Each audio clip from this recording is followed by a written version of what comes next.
Hey everybody, good morning. I am Steve Clemons. I am founding editor at large of Semafor, and welcome to our Principals Live discussion with newsmakers, which we have around, and it's great to be with all of you today. And we have Chuck Robbins, who is the chairman and CEO of Cisco Systems. He has an extraordinary deployment in lots of things. We've sort of gotten to know each other in the World Economic Forum and talked about everything with he and his team, from what should ESG really look like, and when are they faking it? What are we doing to deal with the global and American workforce by way of upskilling and skills, and sort of looking at technology as a way to solve problems, not just create them. And we're going to have a little discussion back and forth on this. And so, Chuck, thanks so much for joining us today. Glad to be here. Let me start out with some economic news, because I've been obsessed with how we're all dealing. And when you sort of look at the U.S. economy and folks scrambling to pay the bills, and whether or not the economy is showing some positive signs or negative signs. We just got the new inflation rate numbers, about 4%, which is big change from 9%, where it once was. And we also saw that some of these numbers and rockiness, uncertainty in the economy was really, really impacting the tech sector. So massive layoffs in the tech sector. So what do you think about the inflation numbers, and what do you think is happening in the tech sector? Well, first of all, it's good to be here. And look, I think the inflation numbers are coming down as you would expect. And I think that I heard one person this morning that says we're gonna see whether the Fed has a suicide pact with 2%, which I thought was an interesting way of saying it. So I think the question is, at what point do they believe they've done enough for it to just continue easing down? I think that given where we started, and given the fact that we all know they hung on too long to this transitory thought of inflation, and we were all talking the whole time saying wage inflation is not transitory. No one's going to give their raises back. Right. I mean, it's like, and some of the components, like in semiconductors and silicon, some of the semiconductor people, I said, I don't envision them calling me and telling me they're going to lower the prices on how they fabricate my custom silicon. I just don't think that's going to happen. So, and they didn't. So So some of that stuff's here to stay, but I think it's goodness. I think the great news is they've moved it as far as they have, and we haven't had a really rough landing yet. The consumer appears to have shifted where they're spending their dollars. I think I know for us, we're traveling a lot this summer. I think a lot of people are traveling. The airlines are busy. Well, one of the areas I've been trying to get my head around, and admittedly I'm an amateur economist, not a real one, and I sit and I kind of look at the fact, okay, inflation's, the distance between 9% and 4% may be less than the distance between 4 and 2, but when you look at it, the big trade-offs from a Fed perspective is employment. You've got, record levels of employment, very low unemployment in the U.S., and when you add on to that, what I really want to get into is sort of the tech revolution that we're on the verge of, and how, and I just sort of feel like this is 1998. Is that going to drive the unemployment numbers up? No, it just raises the question of how do you deal with upskilling labor force in a very tight employment situation, and help transition folks, because everything I still look at shows massive shortages in workers, in your industry in particular. Yeah, I think two things to think about. Those massive layoffs came from companies that had a massive surge in business that wasn't sustainable, and so they hired to meet the surge, and then they had to adjust. And we had more of a steady place, so we haven't had that kind of an issue. But I think that the other issue is that these tech workers, I think the really important thing to remember is they don't only have to go to tech company. Every company now needs those skills, right? And so their opportunities are vast, and every company's looking for, especially in today. Now we start talking about AI and these things that are out there. How long did it take before I said AI? 2.5 minutes. That's pretty good. Are you faking it with AI or real? Yeah, we're faking it. I was telling Steve backstage. I told my team in the next 6 months, I think every company. The market is going to determine whether you're just talking about AI to try to ride the wave, or whether you have a real meaningful role to play or meaningful use cases that you're going to deploy. So I told my team, you don't talk about it unless you have something to say about what we're doing with it, or what our role is going to be around it. Because otherwise you just sound like every other talking head that's getting on TV today and thinking if you talk about AI, your stock will go up. But I think the job situation, look, you've got so much money that was pumped in the system. You have so much money being pumped in now. I mean, a lot of the stimulus money that's out there that's being put in for everything from roads and bridges and infrastructure to semiconductors and everything else, the workers. Right. And if you, with such a disjointed immigration policy, I don't know how this thing's going to resolve itself. There's so much opportunity for work that I'm not sure the employment numbers are going to be a good metric until we get all the policy issues in alignment, so that we have a real view of what's going on, because we don't have the workers. But you're such a big global transnational company. I've interviewed some of your colleagues, that are on your in your C-suite, Frank Katsudas, other folks, on what you're doing in Africa, what you're doing in India, what you're doing in Southeast Asia. And as you look at the workforce out there, the global workforce, how does America stack up? How do American workers stack up? Are we as digitally capable and open to digital upskilling and what you call the digital first economy that you're trying to build? I mean, I'm just really interested in whether we get intoxicated with how great we are and how we stack up with other people around the world. Probably a little bit of that, but I mean, look, we're still one of the most innovative countries in the world, probably the most innovative country in the world. But we can't assume that we will be that just because we always have been. And I think if you go to India right now, anybody been in India recently? I was there before COVID. 5 weeks ago. Thank you. I said the other day I said I was there like 2 weeks ago. I think my team's like. So and it was first time post COVID, and what's happening in that country is incredible. The infrastructure that's being the physical infrastructures, you can see. I mean, it's still they still got a long way to go, but you can see this progress. And the digital, what they've done digitally. I mean, we helped Reliance Jio and Mukesh. We were the core partner for him to build that network that delivered a full IP network for voice services out to everybody around the whole country. Wow. But then what's happening is if you couple that with the U.S.'s high-skilled immigration policies, what are we doing? We're telling great people, we don't want you to work in the U.S., so we want you to go to India and create startups that compete with us. And the thing that drives me crazy is if you go on the Hill, for the most part, there's agreement. There's general agreement. The Democrats know we need to do more on the border. The Republicans know that we need high-skilled workers and we need low-skilled work. We need the whole gamut. And everybody knows it, and they actually generally are in alignment. But politics gets in the way of us solving the problem. So when you kind of look at policymakers and you're in this town, you're talking to them, how would you grade the Biden administration? How would you grade Congress in its orientation around dealing with these business issues? A+, yep, all around. A+.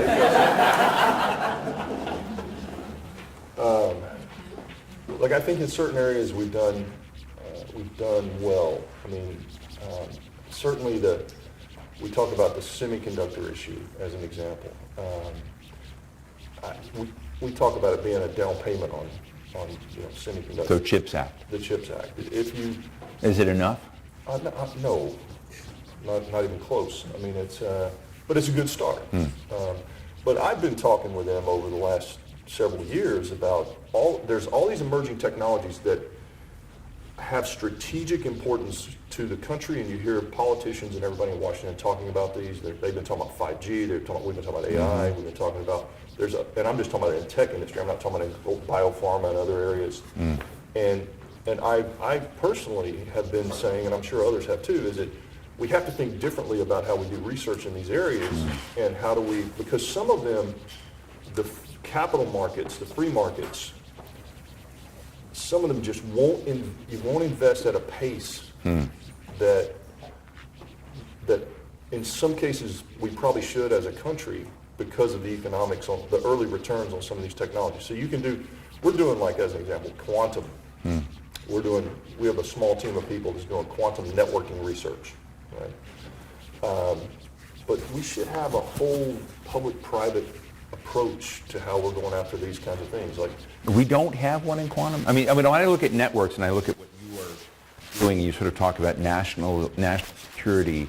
you're this one. I mean, one of the questions I was going to ask you, do you need protection out there, or are you out there, you don't need the government? I mean, there's some, the chips, basically, if you talk to the CEO of Intel, Pat Gelsinger, he said his previous CEOs were jerks and they failed to invest in new technology, and thus America fell behind. He blames the chief executives of his company before. Now there's a partnership to restore that.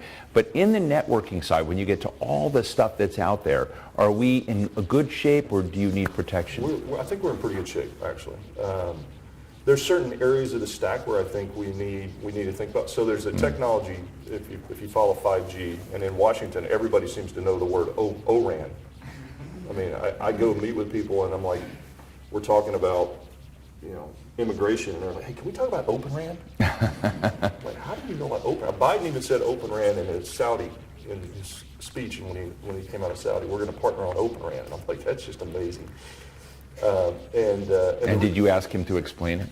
No. The reality is, like, technology like Open RAN, as an example, the market and the size of the market and the pace at which it will be adopted will never drive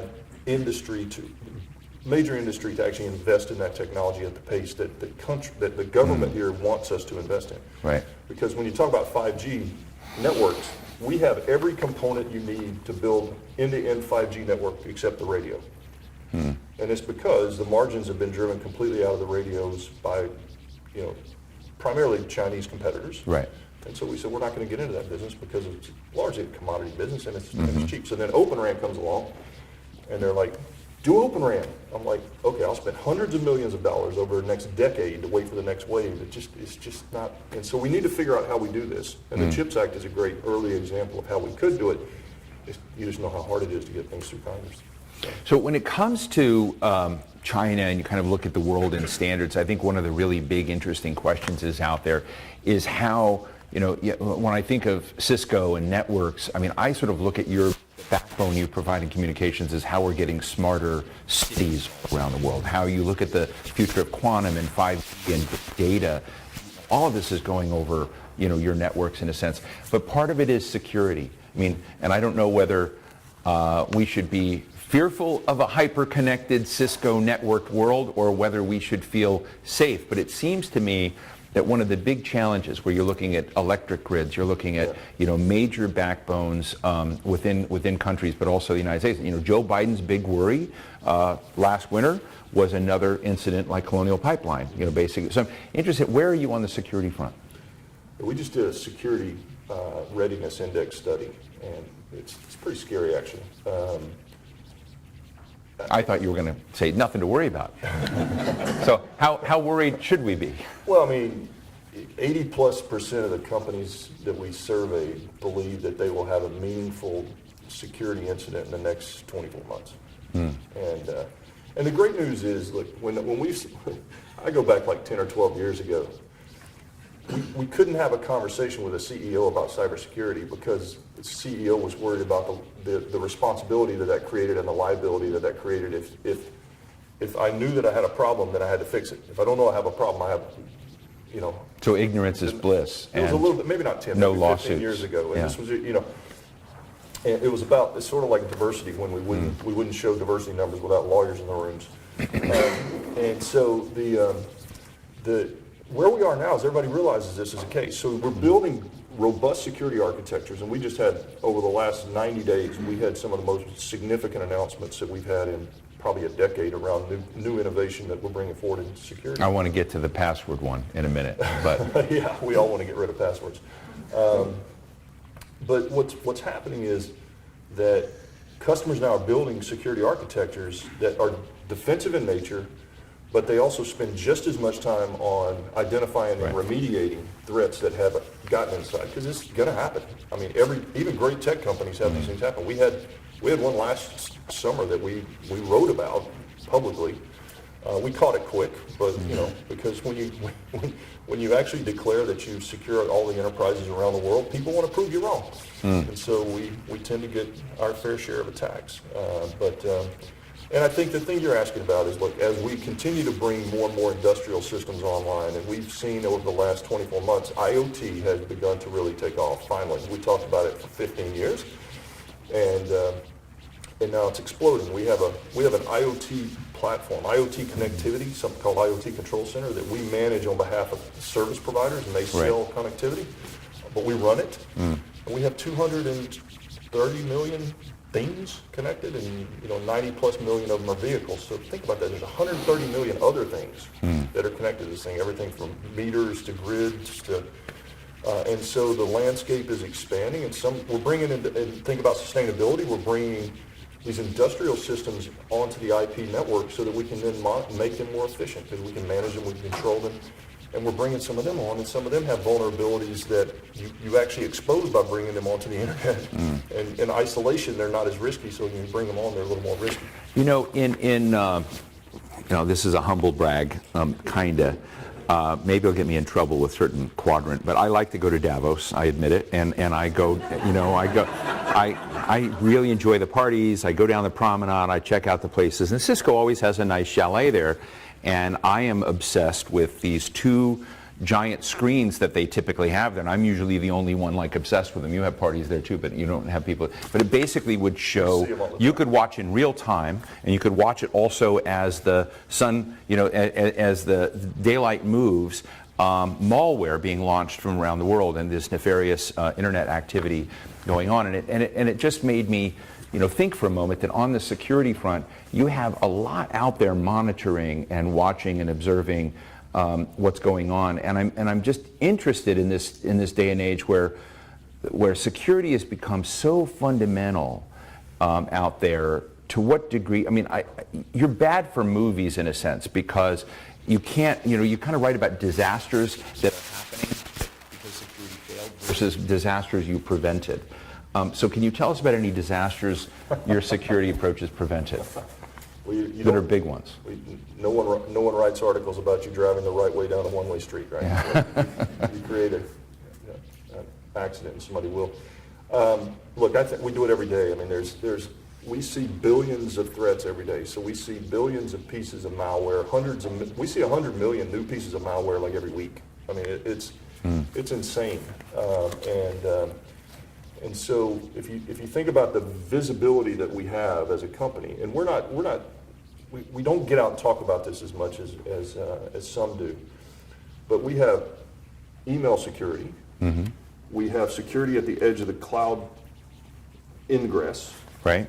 We have the network, and the network kind of sees everything, right? I mean, 80% plus of traffic on the internet passes through some product of ours. I like to say we're the company that nobody knows what we do until it doesn't work.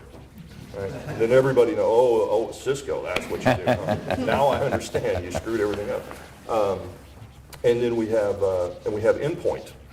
We have almost 200 million, I think, endpoints deployed. And so we get all this intelligence, all these threats. But the problem the industries have, and the problem customers have, is that how do you correlate all those things? How do you pick one thing over here and one thing over here, and then another thing you see over here, and say, okay, because of all those three things out of those billions of things going on, I can see them, and that tells me that I can connect those and there's something really nefarious going on. So one of the announcements we made at RSA this year, which is a big security conference, is that there's these emerging platforms called XDR, Extended Detection and Response. And they basically ingest all this threat intelligence. So this is where you can start feeling better, because most customers say, I cannot put more humans, I can't throw more humans at A, there's a skill set issue, B, there's just there's a capacity issue, and then there's just a volume of data issue. So now these platforms will ingest all this information, and then we use, I'm going to say it, machine learning and AI, right, to actually correlate a lot of these threats. So, but it's a real use case for these things. This is where this technology comes in, and it's not about having it write your travel plans for the summer. This is where it actually creates value around how you solve these problems. And we've been using predictive AI to do this. We've even got technology that predicts where outages are going to occur on the internet. But on the XDR front, the great thing is, one of the problems in the industry is every security vendor wants to be a standalone security vendor. Right. So our customer has 50, 60, 70 different companies in their infrastructure providing security. And all of them are spitting all this data up. and they're trying to figure out how to do it. So what we did is I've been a believer that the industry has to come together and create platforms that have standard ways of ingesting all this information from competitors. And we launched our platform in April or whenever RSA was. They nodded, so that was right. Okay. I've become nonlinear as well. We had partnerships announced as part of that with 12 different security providers, all of whom we compete with, basically, most of whom we compete with. So you share data, and there's no antitrust stuff going on there? No, the customer will have to choose. I see. The customer chooses to turn on. So if the customer owns a certain vendor's security and it's providing data and they buy our XDR platform, they will turn on parameters that say so the customer will make the decision to put the data in there. And it's not that important except, it is important, but for this group, the thing is, this is what we ultimately are going to have to do to solve this problem, and leveraging AI and those kind of technologies once you have all this data together, because the power of AI is driven by how much data, right? So there's good news coming. So you've now mentioned AI a few times as well. Yeah. And if you watch Squawk Box in the morning, you see a regular cast of CEOs that come through AI, hopefully that goose their stock a little bit. I'm interested in AI in two dimensions. One, is AI really going to affect in substantive ways your economic performance at Cisco? And then let me ask that, and then I'm going to ask you a second follow-on. So there are, we've been, as I said, we've been using predictive AI to deal with all security threats and all this, and we built this technology that we have visibility all over the internet of what's going on with traffic flows and where performance are, and we actually can see when there's a consistent, every Tuesday at 4 o'clock in the afternoon, at this point there's something weird happens and we don't know what it is, but we pull that together, and then over time you get enough data where you can begin to predict, and we can help our customers think about how do you redirect traffic, or how do we go solve the problem, whatever it is. But now we're going to this new world of AI. So there's two big things for us. One is there's a massive infrastructure play for Cisco in this space. If you follow us if you follow us closely, I said clearly when I became CEO, which was about 40 years ago, I think at this point, we missed the first wave of infrastructure in the web scale, in the hyperscalers, right? Because we didn't listen to them the way we should. I tell our teams our ears didn't work. Right. And so we then spent almost a decade rebuilding the partnerships, but also building some brand new innovation that changed the game for them. And so I think we exited last fiscal year with, it's a multi-billion-dollar business for us now, selling infrastructure into the cloud providers. Right. And it's new technology. We're cutting their power consumption. We had a European telecom provider. They basically have said publicly that they put all of our new tech in and replace all the old stuff and cut their energy consumption by 90%. Wow. It's massive. And there's no magic to it. If I have a system that used to take this much capacity and we build silicon that can drive that density down to this, then it just consumes 90% less power. It's just that simple. Because when I first heard it, I'm like, all right, tell me what to do. And the reality is you just build higher performance silicon that actually you can compress more ports into a smaller footprint, takes less power. And so that was the big driver, in one of the big drivers in us building these relationships back up. And we also gave them flexibility. We said, we'll sell you silicon, we'll sell you boxes, we'll sell you systems, we'll sell you our software, whatever you want to buy, we'll sell you. Well, now here comes AI. And we've all heard about, everybody's in love with NVIDIA, because NVIDIA is like, if you announce a joint venture with NVIDIA or a partnership with NVIDIA, your stock goes up. So we're just trying to figure out. Maybe you don't need to do a partner. Just go to lunch with Jensen Huang. So what happens is they build these GPUs, right? And you have to move data between these GPUs very quickly, and very reliably. And to date, that's been done through this technology called InfiniBand, and that's completely irrelevant to all of you, except that it's an older technology that the cloud players want to move away from, and they want to move to Ethernet, which is their standard connectivity layer. And then there's an emerging part of it. So Ethernet, by definition, it doesn't have a lot of reliability in packet transport, but it knows how to just send it again, and it's okay. If it miss it, I'll send it again.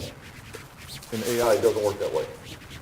So we've been working on this new innovation called scheduled fabric. I love this. I'm a nerd at heart, just for the record. And what it does is it guarantees delivery high performance Ethernet fabric underneath all these GPUs. And that's where they want to get to. And I think we're the only company today. We've already sold Ethernet infrastructure to some of these AI. I think we sold hundreds of millions of dollars to date in infrastructure underneath GPUs in these learning models, and it's early. And if you know what we do, our biggest market is campus networking connectivity. And by 2030, the infrastructure under AI will blow that away. So that's our opportunity. That's one of our big opportunities. Have you done any, let me just open this, IBM, Arvind Krishna, the CEO, actually put this in terms of impact on workers he was going to employ or no longer employ, said he was going to reduce his workforce by 7,800 people because of AI. Have you done any studies on what Cisco would experience in terms of employees gained or lost? Not yet. I think it's too early. I mean, I'm sure he has. I'm not questioning his numbers. I think he's probably got aspects of his business that he really. I think when you look at areas like customer service, you look at. I actually sent a note to my chief operating officer yesterday, and I said, sometime in the next 30 days, I want to read out from you guys on how you're using generative AI to change our customer service and our technical assistance center, and how we're going to evolve this, because that's one area it's got to drive. It should drive a better experience with fewer people, right? Or allow us to keep the same number of people and just continue to support more and more and more customers and as our revenue grows. So I think those kinds of areas will be there. But what the other piece, the other area that it impacts our ability to deliver great technology for our customers, and G2 probably talked about this with you when he was here. This is G2 Patel, who's the EVP for security at Cisco. One of the best product guys I've ever seen in my life. He, the fundamental user interface, we went from, if you remember the early Microsoft stuff, let's see, you guys are all young. Not all of them. Jason Oxman down there is much older than he looks. Okay, good. But we went through, this from these command lines to graphical user interfaces, and we think Gen AI will just fundamentally change the interface to the technology. I mean, we have voice activated stuff, but it's going to really change. So if I sit down on one of our firewalls, as an example, and I want to build a policy engine, today it's pretty technical. I mean, you're going into a configuration screen, and you have to know, like, I'm going to block this port for these, and now think about a world where, and we announced these last week, so we announced 2 products in security based on Gen AI that will ship before the end of the calendar year. So this is one of them, where you can actually just type, it's just a human interface that says, for the people located on this floor, or for people who have access to this application, or for people who, then I want the following, I need this security, this security, this security, and then what we'll do is we'll take that and we'll translate it to that policy. And then we'll expose the policy back to the individual, so they can this is where everybody keeps talking about the human has to stay involved, and I think especially given how inaccurate some of this stuff is lately. Anybody see the 60 Minutes thing? I did not. Should I? The penguin. I'm not going to go there, but go watch it. Penguin. Okay. 60 Minutes hilarious. Penguin. You heard it here. You're watching online. And then you saw the lawyer recently who was defending it or representing a client, and he had ChatGPT help him build all this. Yeah, now he's on the verge of getting debarred or disbarred. He submitted all these reference cases historically that support what his client was saying, and none of them actually existed. Yeah. And so anyway, you put that policy back in front of the technologist, who then says yes. You raise a super important question. I tweeted out a little while. I told you, one of the backdrops. This town loves to consider dystopian possibilities of what technology may do. And Bill Joy, a co-founder of Sun Microsystems, in April 2000 wrote a Wired magazine cover story called "Why the Future Doesn't Need Us." It looked at massive increases in supercomputing and nanotechnology and biotechnology, and said either through accident or by design, these new technologies could have a very serious negative impact on mankind. And I think that's what a lot of people are fearful of in the AI. In the AI space, if you hang out with Brad Smith of Microsoft and others, they're all now talking about guardrails, regulation needed, ethical AI. And I'm just wondering, you're a transnational firm, you know China well. Do we need to be worried about unethical AI or countries that are basically deploying huge resources in AI that are not going to encumber themselves with the kind of guardrails here, and which side wins down the road? Well, the answer is yes, of course you should be, because the technology we've invented over the last 20 years is enabling all the cyber attacks. So the same AI that I'm telling you how we're going to use it to protect people more effectively, the bad people are going to use it to attack us more effectively. So, it's that's going to happen for sure. And I think that, look, technology, if you go back, we just weren't alive, but these discussions have gone on forever. Right. We're automating assembly lines. Yeah. We don't have jobs anymore. And ours, if you go to one of our factories there, it's incredible. Robots putting all these, we got boards like this with 30,000 components on it. Only robots can build those things. There's no way a human could actually get this stuff put together. And but we continue to move up the value stack, right? And relative to jobs, and I think, but we have to have a holistic policy strategy as a government to actually deal with this thing. Because if you look at what's happened in Japan, they have a zero immigration. They've had a zero immigration policy. Their demographics have gone against them, and now they have, now they're having to embrace. They're like, please bring me automation and AI because I need things to do the work that we don't have people to do today. Right. So you have to look at it holistically. But I'm an optimist. Most of us are. One of the products your team is working on, I think, is called a passwordless future. When can I have it? And what will it take? I'm just fascinated because I am constantly blocked out of things because I've forgotten my passwords. And is a passwordless future safe? They have password managers that you can actually store them in. I understand that. One I use if you like. Didn't know you were such an ageist.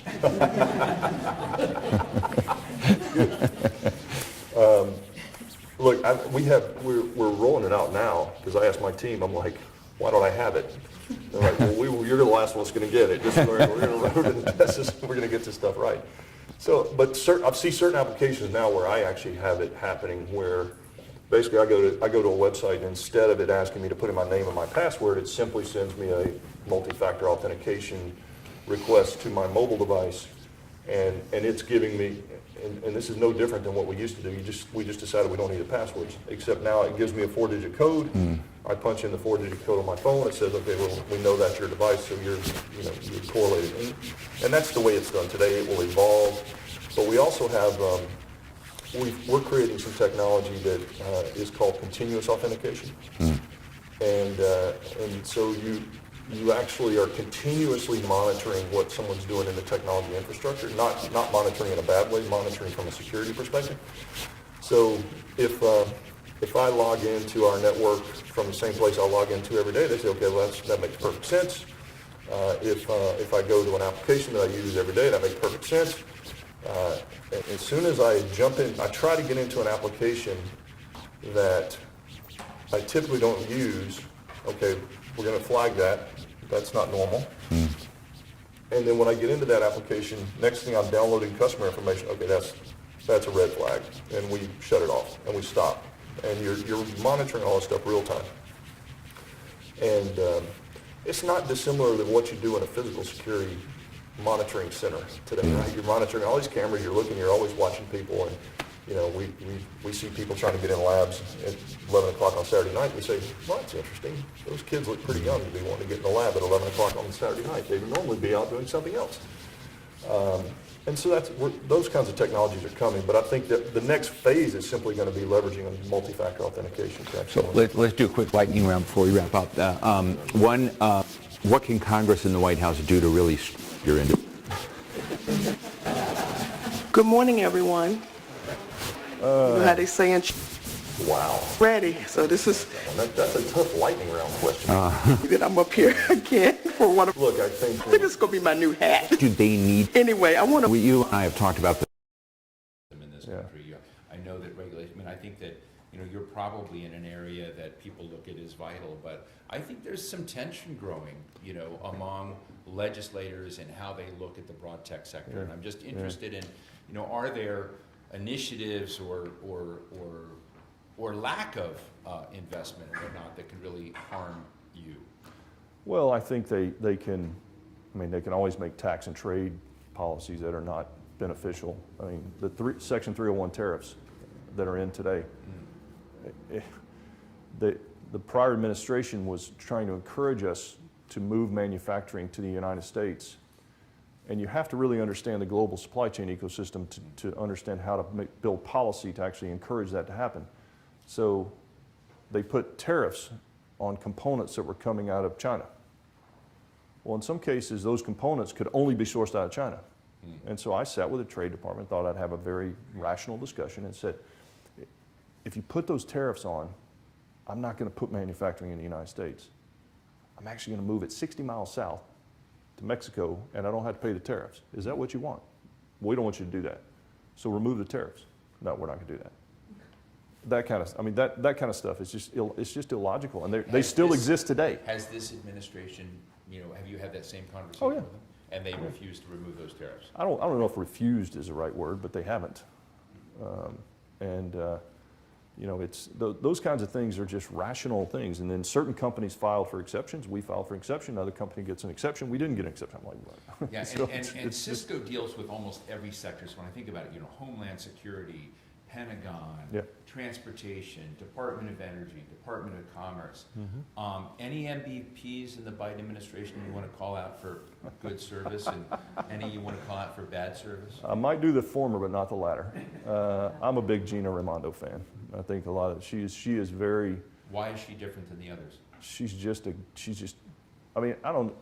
I'm not saying everybody, I haven't met with everybody, but first of all, it's a common engagement point for us, so I have a lot of interaction with her. So that makes her, I just have more visibility. I've known her since she was governor of Rhode Island.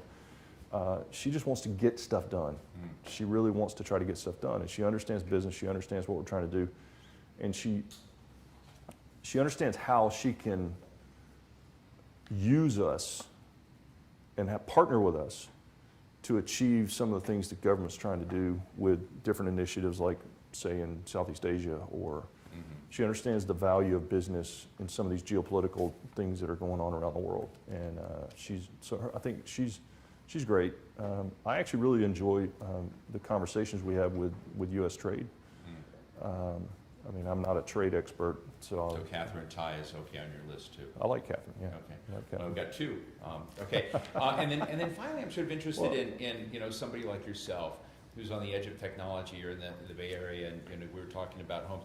Do you like have new technologies in your home or house? I mean, Bill Gates used to do this that none of us know about that you can share with us. What is the sort of around the corner tech stuff? No, I don't. I don't have any that I can share with you. No, I would say no. You're just going to leave it at no? There's nothing really. Well, we're not a consumer brand, Yeah. so it's. That's my way of getting out of that question. We don't really sell things for the home. All right, then let me add another. How badly do the Chinese want to get into your phone and network? I have no idea. I haven't asked them. Okay. I would suspect there's a lot of people around the world that would like to get into All right, let me your ask phone. you another one. You're doing real well. You were in the World Economic Forum a co-chair of a really impressive effort. I thought it said we're going to upskill something like 100 million or 1 billion people, I can't remember how many zeros, and look at digital upskilling. Yep. I asked you a year or 2 years after that, where'd that all go? And he says, well, I don't think they hit their goals. But you're very committed to digital upskilling, and you've done this throughout Cisco. And I just want to ask in a different way, not for you to brag about what you've done, but what are the most important, best and promising practices that we can look at in terms of digital upskilling with our workforce out there? What are the things that need to be? Two things I comment on. Number one, Gina asked me to serve on a US-EU technology trade upskilling program where we're trying to build capabilities that work across both the US and Europe. So that's good. In fact, I'll be in a meeting next Friday back here with that group. But within Cisco, we have something called Network Academies, and we've been doing this for like 30 years. And I think it started out as what it says. We train people on how to configure networking products, but we've expanded it immensely. I mean, we have entrepreneurship tracks, we have cybersecurity tracks, we have every track imaginable. And we started out with taking it into community colleges, high schools, universities, and then amazingly, we ended up taking it into prisons. We're building relationship. When we build a relationship with a head of state around the world, this is always one of their imperatives: is how do we leverage the program? And I think our fiscal year ends in the end of July, and I want to say we'll have 4 million-ish. We'll give an actual number at the end, but I think we'll probably have 3.5, 4 million students around the world during a 12-month period that'll go through that program. And then one of the big things I believe is other tech companies have similar programs. So one of the things I'm trying to drive through this US-EU initiative is, can we bring those together and make it easier for people to go to sort of one place, build an assessment tool that says, let them go through and sort of do a skills assessment, and then actually direct them. Say, based on that, I did this in college, except I walked in the office after my freshman year and said, I'm bored with my major, I don't like it, what should I do? And they said, you're bored with chemistry, you should go into math. Like, math's exciting. Yeah. But that's what I did. And so, I mean, taking this and having people, understand what they want to do, and giving them a very simple way to get to, and not have to go find, I don't know, Microsoft's platforms or Google's or AWS or, and just try to bring these together so we make it easier. And your people are going to give us the hook, but last question. ESG, I mean, a lot of companies are irritated at you and Cisco for being such an ESG enthusiast. And you basically said this is where we have to go, this is what ESG means in real terms. And I guess my question is, we debate, because it is a big issue in this town, on how to rationalize, measure, deal with ESG. What's your guidance to Washington and to the companies that are not as enthusiastic about ESG as you are? Well, you have to ignore all the public criticism. I mean, look, tell me what's wrong with caring about the environment. Tell me what's wrong with caring about underserved people in your community. And tell me what's wrong about running your company in a very responsible way from a governance perspective. Wow, we wouldn't want any of those things to happen, right? So let's get on the other side of it and argue that, we shouldn't do any of that. We should pollute our rivers. We should create more homelessness. And we should just do whatever you want in your company. It's just ridiculous. I mean, it's a silly conversation. It's an irrational political debate that, you can go too far with some of these things. And I tell our teams, some of the community service stuff that our teams love to do, I tell them first and foremost, we have to run a great company. And if we run a great company, we run a successful company, then you can do all those things that you love doing in your communities. You can get involved with homelessness. We can actually make contributions to things. But if our business is not going well, it will limit our ability to do those things. And so I don't understand. I can't get my head around why it's a bad thing to want to do the right thing. Yeah. Well, ladies and gentlemen, Chairman and CEO of Cisco Systems, Chuck Robbins, thank you so much. Thanks, man. Great to see you.